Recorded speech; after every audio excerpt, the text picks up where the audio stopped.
আসসালামু আলাইকুম ওয়া রাহমাতুল্লাহি ওয়া বারাকাতুহু।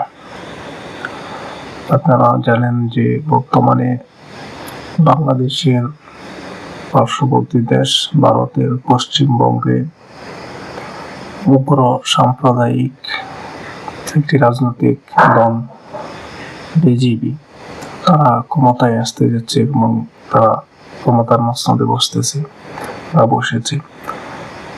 আর এরই পরিপ্রেক্ষিতে তারা বাংলাদেশের মুসলিম এবং পশ্চিমবঙ্গের মুসলিমদেরকে নিয়ে বিভিন্ন প্রকার তারা বিবৃতি দিচ্ছে, বিভিন্ন ধরনের কথাবার্তা বলতেছে। তার মধ্যে সবচেয়ে কনসার্নের বিষয় হচ্ছে বাংলাদেশের নিরাপত্তা ইস্যু।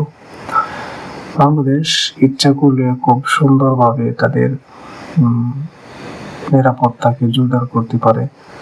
তাদের এই নিরাপত্তাগত ঝুঁকি দূর করার জন্য, এই নিরাপত্তাকে জোরদার করার জন্য তাদের আগে যে কাজটি করতে হবে সেটি হচ্ছে তাদের শত্রুকে তাদের আইডেন্টিফাই করতে হবে। অর্থাৎ বাংলাদেশের শত্রু কারা, বাংলাদেশের পার্শ্ববর্তী সীমান্তবর্তী দেশগুলো কারা, এগুলো আগে জানতে হবে। বাংলাদেশের পার্শ্ববর্তী দুটি দেশ, একটি হচ্ছে মিয়ানমার আর একটি হচ্ছে ইন্ডিয়া বিশাল পরিমাণে বাংলাদেশের চতুর্দিকেই ছড়িয়ে আছে, আর মিয়ানমার অল্প একটু দিক আছে পার্বত্য চট্টগ্রামের দিকে, আর দক্ষিণ থেকে বঙ্গোপসাগর।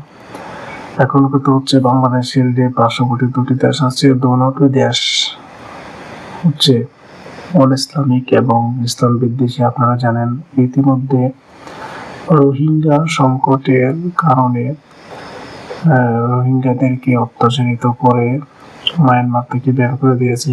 আমাদের দেশে লক্ষ লক্ষ রোহিঙ্গা আমাদের দেশে আশ্রয় নিয়েছে, এবং এই জন্য কোনো বড় ধরনের কোনো প্রতিক্রিয়া বাংলাদেশে এখন পর্যন্ত দেখাতে পারেনি, কিংবা বিভিন্ন অবস্থার পরিপ্রেক্ষিতে বাধ্য হয়ে দেখায়নি। কারণ প্রতিক্রিয়া দেখাতে গেলে এখানে যুদ্ধর ধামাকা বাজবে, যুদ্ধ ব্যতীত এটার কোনো ফয়সালা হবে না। এই জন্য দেখা যাচ্ছে যে বাংলাদেশও চুপ রয়েছে, কিন্তু বাংলাদেশ চুপ থাকার পরে এদিকে এত রোহিঙ্গা অল্প জায়গায় গেদাগেদি করে থাকতেছে।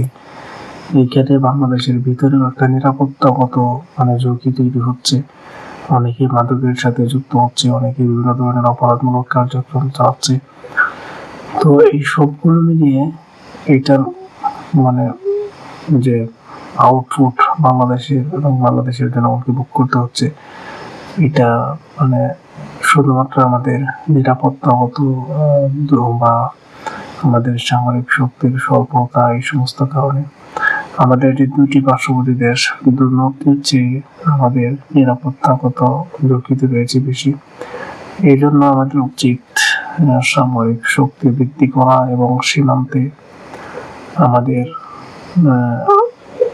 নিরাপত্তা চৌকি বাড়ানো এবং সীমান্তে আমাদের বিজিবিকে শক্তিশালী করা এবং নজরদারি বিভিন্ন আধুনিক প্রযুক্তি আমাদের সীমান্তে সেট আপ করতে হবে, যাতে করে বাংলাদেশের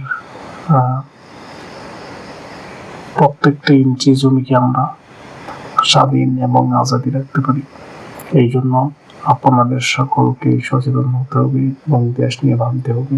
বিশেষ করে যারা যে সমস্ত রাজনৈতিক দলগুলো আছে তাদেরকে বেশি ভাবতে হবে।